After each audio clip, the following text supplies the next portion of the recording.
dans Éphésiens, chapitre 1er. Alors, les bénédictions spirituelles en Christ pour tous les enfants de Dieu. Alors, je vais expliquer un peu. C'est vrai que Dieu nous bénit déjà matériellement. Il s'occupe de nous sur cette terre parce qu'il a créé la terre pour qu'on y vive. Il a tout fait en sorte pour qu'on soit heureux sur cette terre. Mais il est Dieu infiniment grand. Et il a des bénédictions spirituelles qui sont immensément grandes. Mais elles sont pour ses enfants. C'est pour ça que je l'ai dit. Et nous allons voir ensemble combien la parole de Dieu est précise, combien Dieu est riche de bénédictions et combien il demande tout simplement qu'on l'écoute, qu'on le croie. Et tout ce que nous ne voyons pas, nous le prenons par la foi dans un cœur rempli de son amour. C'est ce qu'il veut. Et c'est à la portée de tous ceux qui veulent ces bénédictions. Amen. Voilà ce que dit Paul à l'église d'Éphèse. Béni soit Dieu, le Père de notre Seigneur Jésus-Christ, qui nous a bénis de toutes sortes de bénédictions spirituelles dans les lieux célestes en Christ.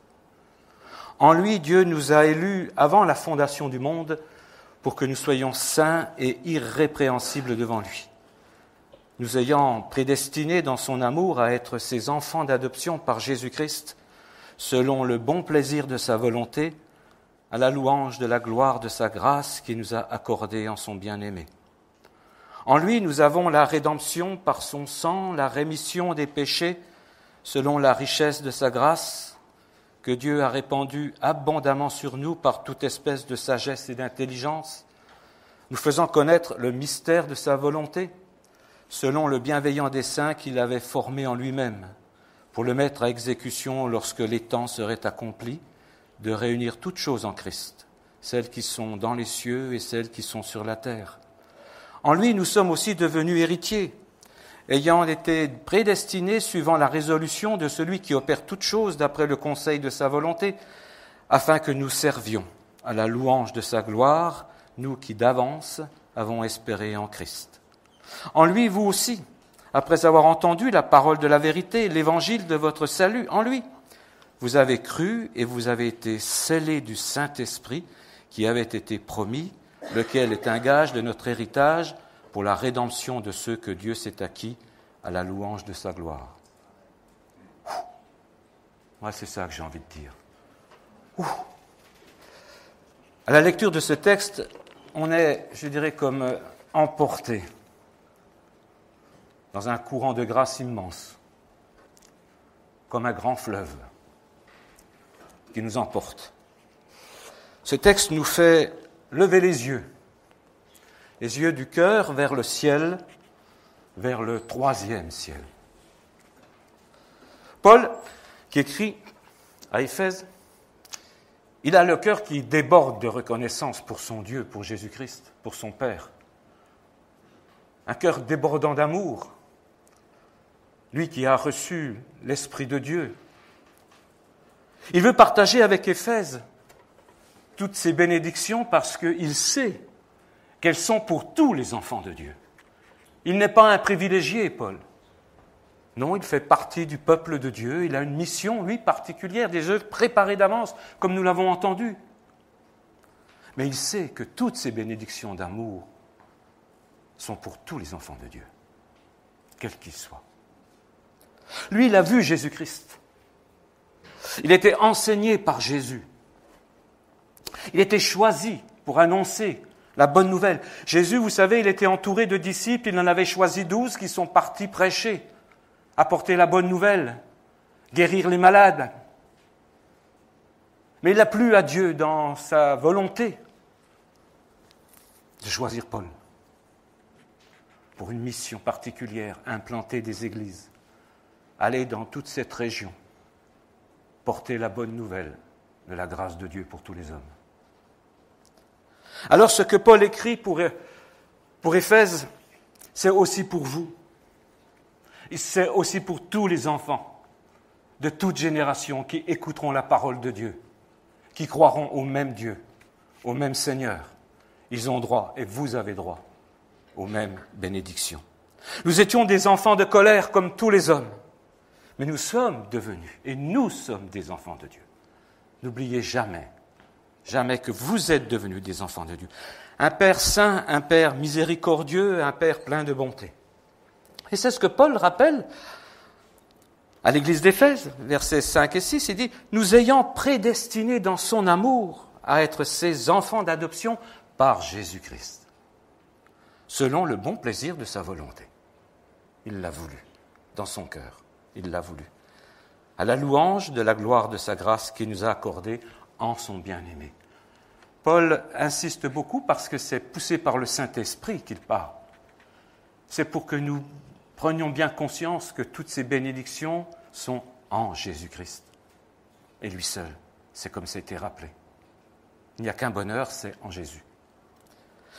Nous sommes bénis donc par notre Père et en Jésus et par lui seul. Vous savez, lorsque Dieu créa la terre pour que tous les hommes l'habitent, se multiplient, comme c'est dit dans la Genèse, parce qu'il avait un projet de bonheur pour tous les hommes, il y a eu, vous le savez, le péché, il faut en parler.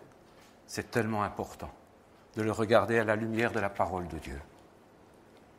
Le péché est entré dans le cœur de l'homme très rapidement, dès le premier couple. Et puis, de descendant en descendant, nous sommes, et nous avons tous été, des enfants de colère parce que nous avons été tous désobéissants et on a perdu ce qui était le plus important que Dieu voulait nous donner, partager sa gloire. Nous avons donc été privés, et beaucoup d'hommes encore sont privés de la gloire de Dieu. Mais Dieu qui est miséricordieux et qui est Dieu, lorsqu'il a un projet, il va jusqu'au bout. Amen. Il n'abandonne jamais son projet. Et son projet, c'était de partager sa gloire avec les hommes. Il la partage avec les anges, mais il lui a plu de la partager avec les hommes. Tous ne partageront pas sa gloire, Dieu le sait, mais il a mis au point ce plan de salut pour que le plus grand nombre puisse partager sa gloire. Alors il a envoyé son Fils, Jésus. Jésus a pris chair, il est venu au milieu de nous. Nous savons qu'il a donné sa vie en rançon pour nos vies, pour votre vie. Noël n'est pas loin. Moi, je bénis le Seigneur que, malgré le peu de chrétiens, Dieu permet que chaque année, au-delà de tout ce que l'on voit, on entende encore que Noël, c'est la venue de Jésus-Christ. Vous savez, le message de la grâce, il est toujours le même au fil des siècles. Il n'y a rien à ajouter, il n'y a rien à retrancher. Le monde change, le monde bouge, les hommes changent d'idées, n'est-ce pas? Des philosophies nouvelles arrivent, d'autres partent, des cultures naissent et disparaissent. Mais la parole de Dieu est éternelle. Elle est la même pour vous en 2018 qu'elle l'a été au premier siècle. C'est la même parole. Il fallait donc que ce soit lui, le Père, qui prenne l'initiative de nous sauver, parce que de perdu, nous ne pouvions rien faire. Et Jésus a accompli ce sacrifice parfait à la croix du Calvaire dans des douleurs terribles. Et c'est un sacrifice parfait qui a été agréable au Père. Notre reconnaissance, elle va donc envers notre Père qui d'abord a tout accompli par lui et en lui. Ça, c'est important. Et ce n'est seulement par la foi, simplement. Dieu nous demande un petit pas. Lui, il a fait le grand pas. Il a pris toutes les douleurs. Nous, il suffit de regarder et humblement, cœur à cœur, je dirais, avec la parole de Dieu, essayez d'ôter tout ce que vous avez entendu si c'est un obstacle. N'ayez pas honte de prendre la parole de Dieu et de dire « Seigneur, mais je ne comprends pas ta parole. Aide-moi à la comprendre. » Si humblement vous faites cela, alors je sais que Dieu, qui est infiniment amour, vous révélera que cette parole est vraie et qu'elle est pour vous personnellement. Les bénédictions dont va parler Paul sont à la dimension de celui qui bénit. Elles sont éternelles. Dieu est éternel. Elles témoignent de son amour, de sa puissance, de sa grandeur, de son autorité, de sa royauté, de sa divinité. Ni plus ni moins que cela. Dieu donne ce qu'il a. Dieu donne comme il est. Nous sommes des hommes, mais Dieu est Dieu. Je sais que tous les enfants de Dieu se réjouissent lorsqu'ils lisent la parole de Dieu, ce que nous allons voir ensemble. Je ne sais si au milieu de nous, il y avait seulement une seule personne qui n'a pas encore donné son cœur à Christ. On peut le faire parce que la bonne nouvelle, elle est pour tous. Le Seigneur a dit dans sa parole, « Quiconque croit ». Personne n'est exclu. C'est parce que entre lui et nous, il y a Christ, et entre lui et nous, il y a le sang de Christ. C'est la seule chose qui peut apaiser la colère de Dieu sur tous les hommes. La seule chose. Le Père nous voit saints, irrépréhensibles et purifiés. C'est ce que dit la parole de Dieu. Alors si on se regarde à soi-même, c'est pas possible. Une fois de plus, c'est simplement un pas de foi. Je crois, Seigneur. Parce que je sais qu'il y a le sang. Je sais. Alors il a répandu aussi sur nous toute espèce de sagesse et d'intelligence, nous faisant connaître le mystère de sa volonté. Oh, dites.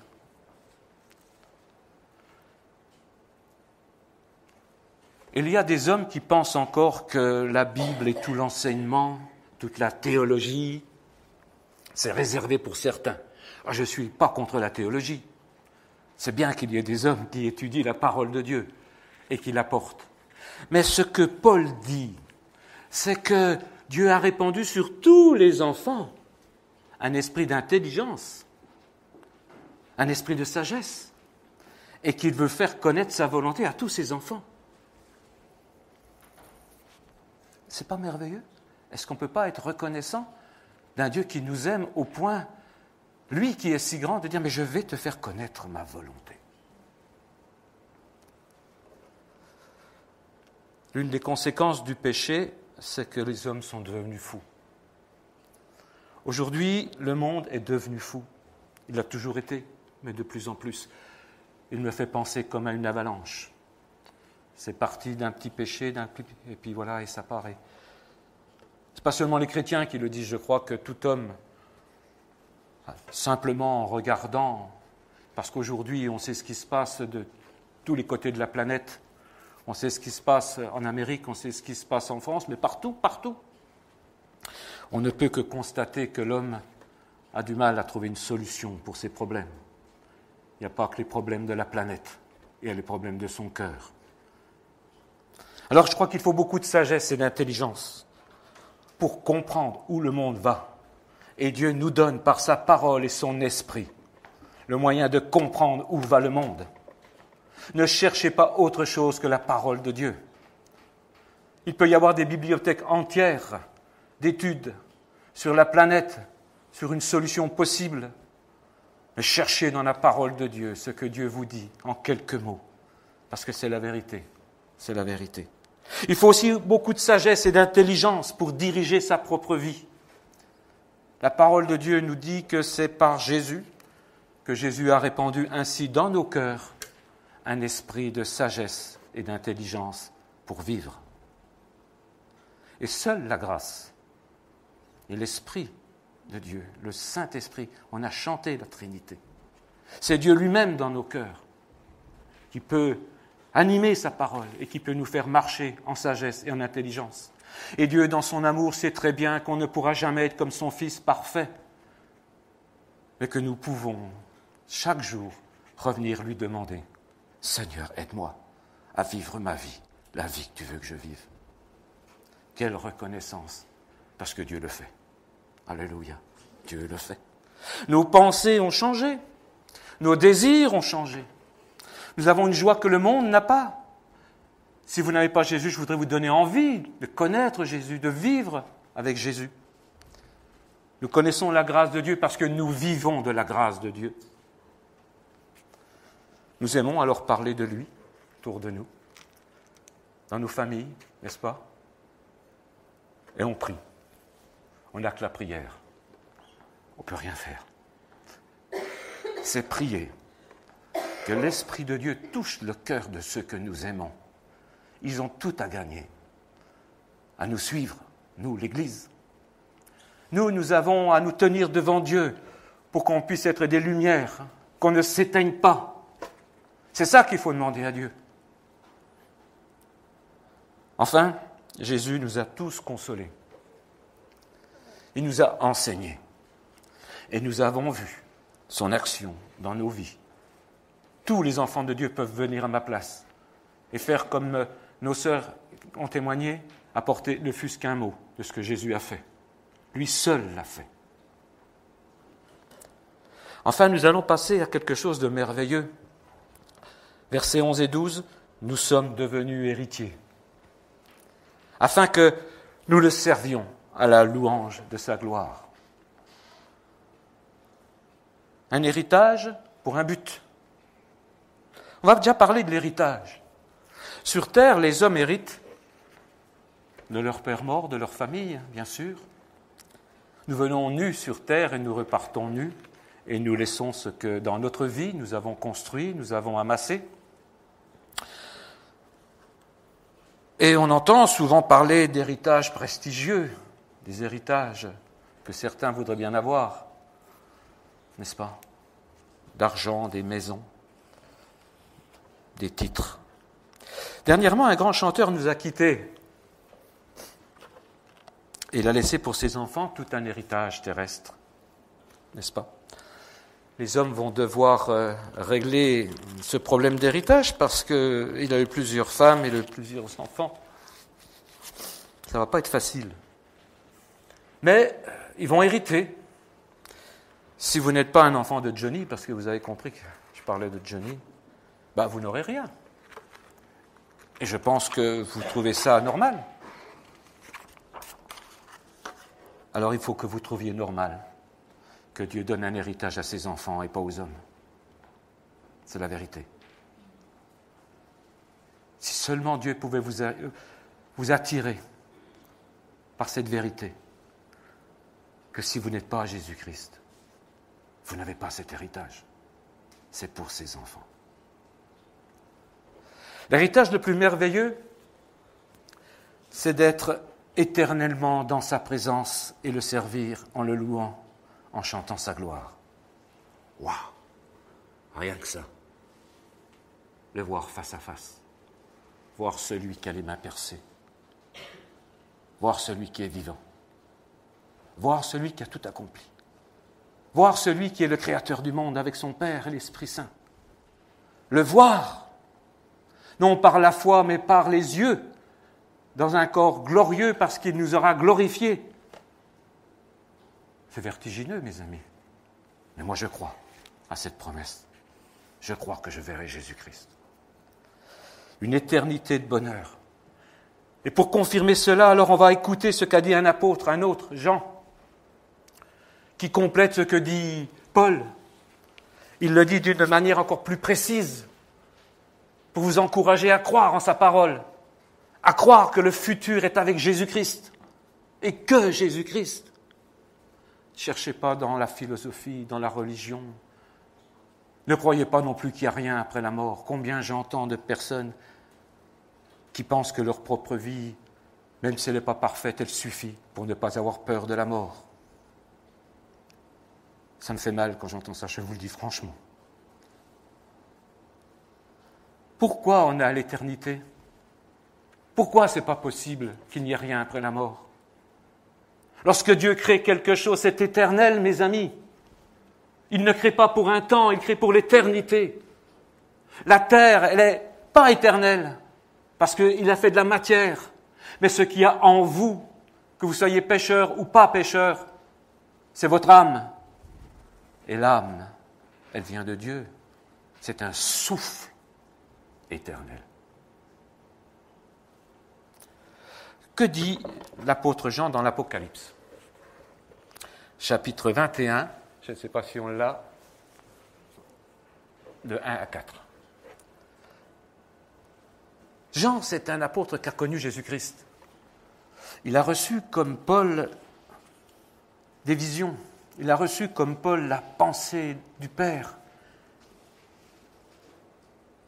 Et nous voyons quelle unité il y a entre ce qu'a vu Paul, de son enseignement, et ce que voit ce vieillard, parce qu'il est âgé, Jean, Mais c'est merveilleux quelle grâce Dieu a fait à Jean et nous sommes au bénéfice de cette parole merveilleuse. Puis je vis un nouveau ciel et une nouvelle terre, car le premier ciel et la première terre avaient disparu et la mer n'était plus. Et je vis descendre du ciel la nouvelle Jérusalem préparée comme une épouse qui s'est parée pour son époux. Et j'entendis du trône une voix forte qui disait « Voici le tabernacle de Dieu avec les hommes. Il habitera avec eux, ils seront son peuple, et Dieu lui-même sera avec eux. Il essuiera toute larme de leurs yeux, et la mort ne sera plus. Il n'y aura plus ni deuil, ni cri, ni douleur, car les premières choses ont disparu. Et enfin, dans 22, 3, 4, le trône de Dieu et de l'agneau sera dans la ville. Ses serviteurs le serviront et verront sa face, et son nom sera sur leur front. Amen. Amen. Dieu avait un projet, que l'on voit sa gloire. Il va le réaliser. Il va le faire avec un nouveau ciel, une nouvelle terre. Mais mes amis, écoutez avec votre cœur. Est-ce que vous n'avez pas envie de cela? Est-ce que votre cœur n'aspire pas à connaître, à voir, à vivre ce que nous avons lu ensemble? Et Jésus lui-même a dit à ses disciples, au moment où il savait qu'il allait donner sa vie, qu'il allait ressusciter et repartir auprès de son Père, il dira « Je vais vous préparer une place. Et là où je suis, vous y serez aussi. » Paul, Jean et surtout Jésus-Christ, c'est lui qui prépare la place. C'est lui qui va vous accueillir. Et cette place, elle sera juste. Autant Dieu sera juste avec le châtiment des hommes, autant il sera juste avec vous, avec chacun d'entre nous. Ce que vous aurez fait pour lui, Dieu le comptabilise.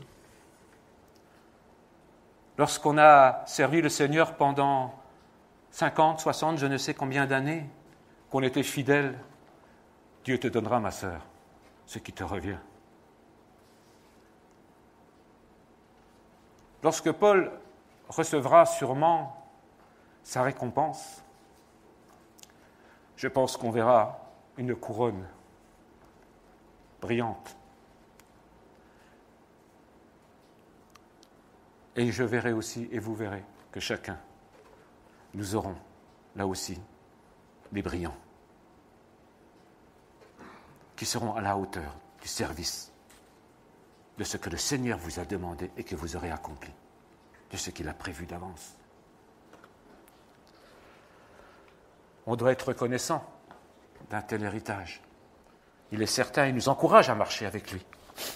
Enfin, je vais terminer en disant que lorsque je vois mes frères et sœurs âgés marcher depuis longues années avec le Seigneur, ils sont pour moi un témoignage de la fidélité de Dieu, de l'amour de Dieu. Ils sont des lumières, je le dis.